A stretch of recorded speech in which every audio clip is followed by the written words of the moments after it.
እንደምናላችሁ ወዳጆቼ እንዴት ከርማችኋል? እንዴት ሰንብታችሁልኛል? እኔ ያለሁኝ እግዚአብሔር ይመስገን ሰላም ነኝ። ዛሬም በአዲስ ቪዲዮ ተገናኝተናል። ዛሬ ይዤላችሁ የመጣሁት ቺክን ናጌት ነው። በጣም ቆንጆ አድርገን ውስጡ ለስላሳ እንደሚሆን አድርገን ላዩ ደግሞ ክራንቺ እንደሚሆን አድርገን ቀማመን ቆንጆ አድርገን እንሰራለን። እንዲሁም ደግሞ ከጎኑ አብሮ ሊበላ የሚችል ድንች በፐርሜጃን እሰራለሁኝ። ስለዚህ እንዴት ነው ማዘጋጀው የሚለውን ነገር አብረን እናያለን። አብራችሁኝ ነው። እንግዲህ በመጀመሪያ ዶሮውን ነው ማሪኔት የምናደርገው። ማሪኔት ደግሞ ለማድረግ የሚያስፈልገን ግብአት እዚህ ጋር እንዳያችሁት የዶሮ የደረት ስጋ አዘጋጅቻለሁ። የማንኛውም የአካል ክፍል ማዘጋጀት ትችላላችሁ። በርበሬ አለኝ እዚህ ጋር ቆንጆ በርበሬ፣ ነጭ ሽንኩርት የተፈጨ ደረቅ ነጭ ሽንኩርት፣ እንቁላል እና ሎሚ ያስፈልገናል። ስራዬን ስጀምር በመጀመሪያ እናደርጋለሁ መሰላችሁ እንደዚህ ትንሽ ጠፈፍ አድርገውና በተቻለ መጠን ሳሳሳሳ አድርጌ እሳት በቶሎ እንዲገባው እንደዚህ ቆርጠዋለሁ። እንደዚህ ነገር በተለያየ ቅርጽ ማድረግ ትችላላችሁ። ለምሳሌ እኔ እንደዚህ አደርገዋለሁ። ትልቅ መስሎ ከታያችሁ እንደዚህ ለሁለት ማድረግ ትችላላችሁ።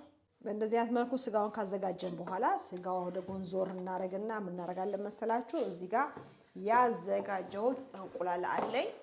እንቁላሉን አስኳሉና ነጩን የእንቁላል ክፍል እለየዋለሁ።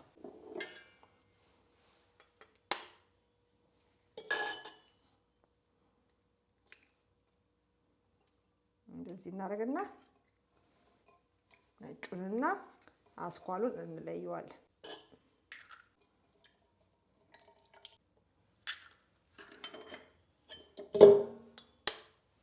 በእንደዚህ አይነት መልኩ ያዘጋጀውን እንቁላል ከለየን በኋላ እዚህ ጋር እናስገባውና እንደዚህ ትንሽ ሎሚ ያደርግበታለሁ። እዛ እንመተዋለን።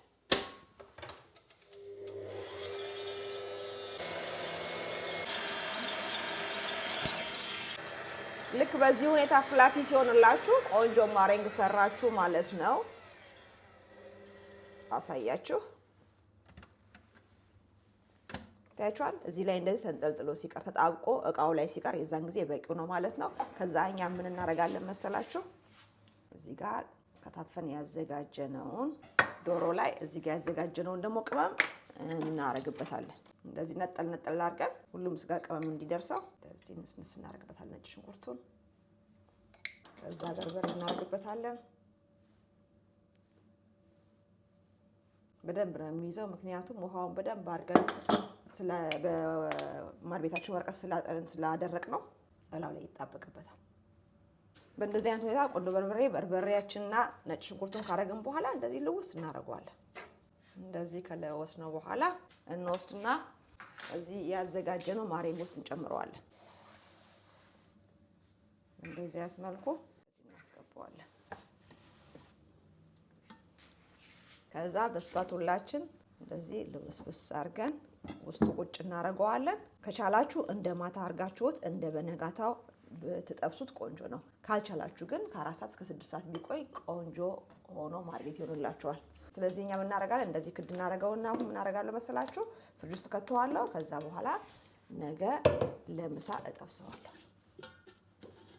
አሁን ወደ ፍሪጅ አሁን በነጋታው ነው አብሮ ሊበላ የሚችል ደግሞ ድንች አዘጋጃለሁ። ድንቹን በመጀመሪያ እንደዚህ ከትፈውና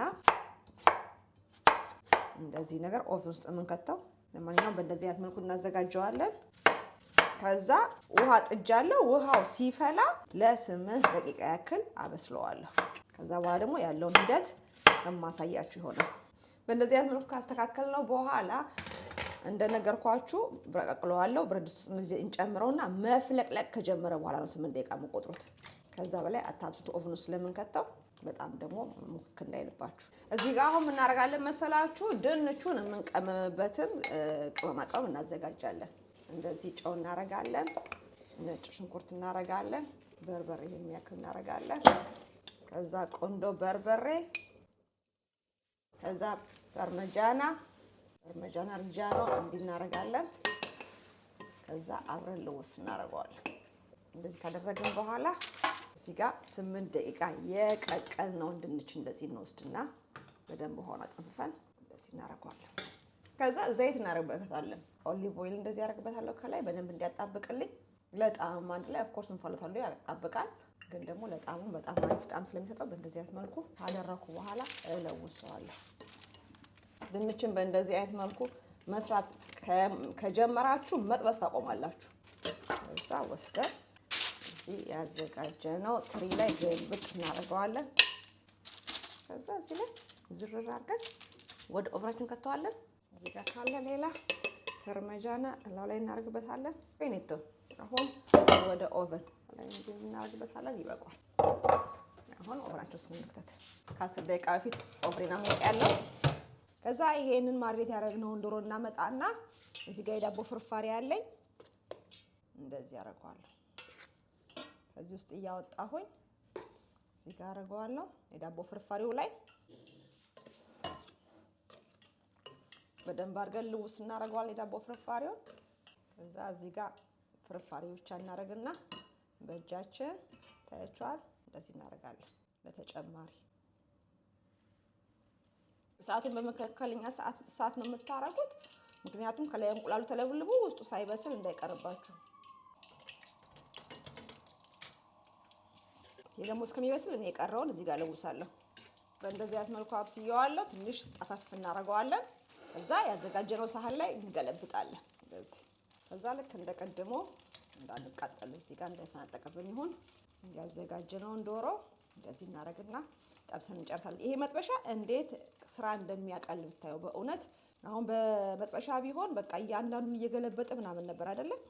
በቃ በእንደዚህ አይነት መልኩ በሁለቴ ወይም በሶስቴ መጥበስ ትገላገላላችሁ። ለቤተሰብ ሙሉ የሚበቃውን ዶሮ በጣም ነው ስራ የሚያቀለው። በአካባቢያችሁ ካለ ብትገዙት በጣም አሪፍ ነው ለማለት ወዳለሁ። እንጨምራለን። እዚህ ጋር ደግሞ ኦላንዴዝ ሶስ ሰርቻለሁ። ትላንት ባስተረፍኩት አስኳል የሰራሁት አሰራሩ ሌላ ጊዜ ያሳያችኋለሁ። በጣም ረጅም ቪዲዮ ስለሚሆን ለዛ ነው ይሄንን እንትን ያልኩትኝ የቀነስኩት። ለማንኛውም ግን አሁን እንደዚህ ሶሳችን እናዘጋጃለን። ያት መልኩ በስሏል ታያችኋል። ስታነሱት እንደዚህ ቺዙ በዚህኛው በኩል ያነሰዋል። ከላይ ቀልጦ እንኳን የወረደው ማለት ነው። ምንም ሎስት የምታደርጉት ቺዝ የለም። ሲቀርብ ደግሞ እንዴት እንደሚያምር ከለሩ ቡኒ ሆኖ የበረደውን ትንሽ እንዲህ ወደ ጎን አድርገን ለልጆቼ እዛ አወጣዋለሁ። ይሄኛውንም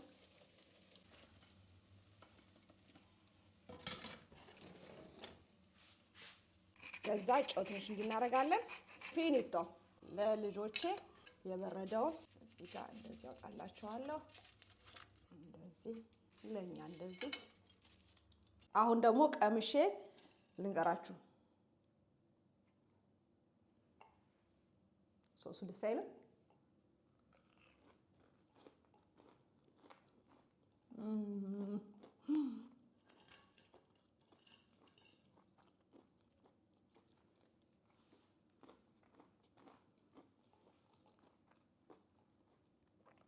በጣም በጣም በጣም ከምላችሁ በላይ በጣም ለስላሳ። በእውነት ነው የምነግራችሁ። የመጨረሻ ጣዕሙ በዚህ ላይ እንዴት እንደሚጣፍጥ እነግራችሁ አልችልም። ድንቹ ሱፐር ዱፐር። ስትፈልጉ ድንቹን ብቻውን እንደዚህ በፐርሜጃና ራሱ አድርጋችሁ ሰርታችሁ መመገብ ትችላላችሁ፣ ለብቻው ማለት ነው። በጣም አሪፍ ምግብ ነው። ዶሮውን ልስላሴ ልነግራችሁ አልችልም። አፋችሁ ውስጥ በጣም ቴንደር ነው። የሆነ ምን ይባለው መረቃማ ነገር አለ አይደለ? እንደዛ ቺክ ያለ ምናምን ነገር አይደለም። እና በጣም የመጨረሻ የምትወዱት ሱና ተመገቡት። ከሚሸጠው ቺክን ናገት 1000 ታይምስ ይበልጣል። የእውነቴን ነው የምነግራችሁ። እኔ እንደዚህ አይነት ምግብ ሰርተን ባንበላ ባንጠብስ ምናምን በጣም ደስተኛ ነኝ። ግን ምን መሰላችሁ ልጆቻችሁ ምንድነው የውጭን የሚጓጉ መሆን መቻል የለበትም። ምንም እንኳን ብንከለክላቸውም ባይበሉም የተጠባበሰ ነገር ግን ደግሞ የሆነ ውጪ ሲያዩት የሆነ የሚያጓጓቸው የሚያስቀላውጣቸው ልበላችሁ የሚያስቀናቸው መሆን የለበትም። እና በተቻለ መጠን የውጭ ምግብ እንዳይለምዱ ውጭ የሚሰራውን አንዳንድ ጊዜ ኦፍኮርስ የሚጠበስ ነገር ጥሩ አይደለም፣ ግን ቢሆንም እንኳን ቤታችሁ ውስጥ ደግሞ ሰርታችሁ ማቅረብ መቻል አለባችሁ። ምንም እንዳይመስላቸው በቃ ከውጭው በተሻለ መልኩ እኛ ሆነን መገኘት መቻል አለብን እናቶች። በእውነት ነው የምነግራችሁ። አለበለዚያ ሁሉ ጊዜ ዝም ብላችሁ ይሄ አይበላም፣ ይሄ አይጠጣም፣ ይሄ አይሆንም፣ ይሄ ምናምን ትሏቸው ከሆነ ፓኬት መኒ ሲያገኙ ለብቻቸው ሄደው መብላታቸው የማይቀር ነገር ነው ከጓደኞቻቸው ጋር ተደብቀው። ስለዚህ እንደሱ አይነት ነገር እንዳይፈጠር ግልጽ የሆነ ግንኙነት እንዲኖራችሁ እናቶች ምግብ በተመለከተ አንዳንድ ጊዜ እንደዚህ የተጠባበሰን ነገር ውጪ ፋስት ፉዶች የሚሰሩትን ምግብ ቤታችሁ ሰርታችሁ አመግቧቸው። ከዛ አንፃር ይሄ በጣም ሱፐር ዱፐር ዘዴ ነው። በጣም ሱፐር ዱፐር የሆነ ቺክን ናገት ነው። ስለዚህ ስሩና ለራሳችሁና ለቤተሰቦቻችሁ አቅርቡ፣ ተመገቡ ብዬ እላለሁኝ። ክራንች ነው ከላይ ውስጡ ለስላሳ ነው፣ ምንም አይወጣለት። በቃ በጣም አሪፍ ነው። ሶሱን ደግሞ ሌላ ጊዜ ሰርቼ ማሳያችሁ ይሆናል። እንግዲህ ለዛሬ የነበረኝ ቪዲዮ ይህን ይመስል ነበረ።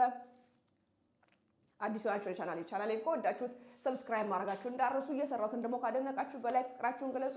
በተረፈ በሌላ በቆንጆ ቪዲዮ ደግሞ እስከምንገናኝ ሰላም ሁኑልኝ። ባይ ባይ።